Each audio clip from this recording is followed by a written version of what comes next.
కారుమూరి వెంకటరెడ్డి ముఖ్యంగా నీకే పవన్ కళ్యాణ్ ఇవాళ సమాధానం చెప్తాను విను. పవన్ కళ్యాణ్ గారు 2023లో మిమ్మల్ని ప్రశ్నించారు. 30,000 మంది పైచిలకు ఆడపిల్లలు అదృశ్యమైపోయారు ఆంధ్రప్రదేశ్ నుంచి. కేంద్ర ప్రభుత్వం నుంచి నాకు చెప్తే ఆ మాట నేను ఏలూరులో చెప్తే నన్ను తిట్టకుండా తిట్టాను. ఈ రోజు ఏమైంది? హోంమంత్రి శాఖ పార్లమెంట్ లో సహాయ మంత్రి చెప్తే కానీ ఒక్కసారి ఆలోచించండి. ఈ పవన్ కళ్యాణ్ చెప్పిన మాట ఎంత బాధ్యతారహిత్యం. ఇదే మాట వేరే ఎవరైనా అనుంటే ఈ పార్టీకి హ్యూమన్ రైట్స్ వాళ్ళు, ఉమెన్స్ కమిషన్ వాళ్ళు కేసులు పెట్టేవాళ్ళు. ఈయన చెప్పింది 2019 నుండి 2024 వరకు 30,000 మంది ఆడవారు మిస్సింగ్ అయ్యారని కేంద్ర ప్రభుత్వం వాళ్ళు ఈయనకి ఇన్ఫర్మేషన్ ఇచ్చారని చెప్పినాడు. ఈయన మరి పెద్ద జేమ్స్ బాండ్, ఈయన చెప్తే వెళ్ళి వాళ్ళందరినీ ఎత్తికి తీసుకొస్తాడు. అందుకని ఈయన చెప్పినారు. మరి 30,000 మంది అమ్మాయిలు మిస్ అయ్యారు అనే మాటలో ఒక అంగుళం నిజమైన ఉంటే ఇది చిన్న విషయం కాదు. ఇది చాలా పెద్ద ఆరోపణ. ఇది మానవ హక్కుల సంక్షోభం కాదా?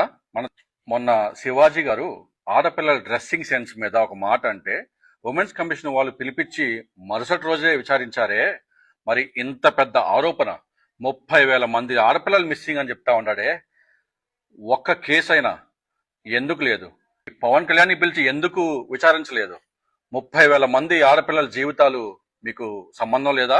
National women's commission and national human rights వారు, what is going on? I not bothered about 30,000 innocent women who's gone missing in the state? Is this your responsibility? ఇదేనా మీ బాధ్యత? మరి కోర్టులు, న్యాయస్థానాలు ఈ పవన్ కళ్యాణ్ చెప్పిన మాటను సుమోటోగా తీసుకొని కేసు ఎందుకు రిజిస్టర్ చేయలేదు? సిబిఐ ఎంక్వైరీ ఎందుకు వేయలేదు? అంటే ఈ పవన్ కళ్యాణ్ చెప్పిన మాటకు విలువ లేదా?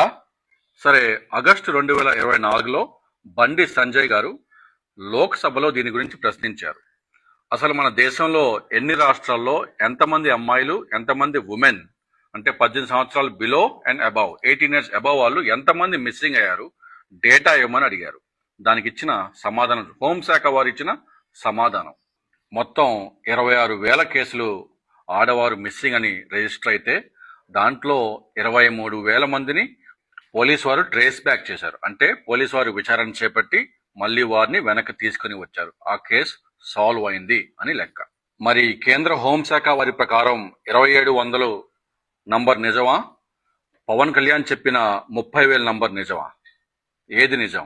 ఎంతమంది మిస్సింగ్ అయ్యి ఆ ఇన్ఫర్మేషన్ వాళ్ళ దగ్గర ఉండి నీకు చెప్పి వాళ్ళు యాక్షన్ తీసుకోకపోతే అది కేంద్ర ప్రభుత్వం ఫెయిలియర్ కాదా? అది హోంశాఖ ఫెయిలియర్ కాదా? అసలు మీరు రిపోర్టెడ్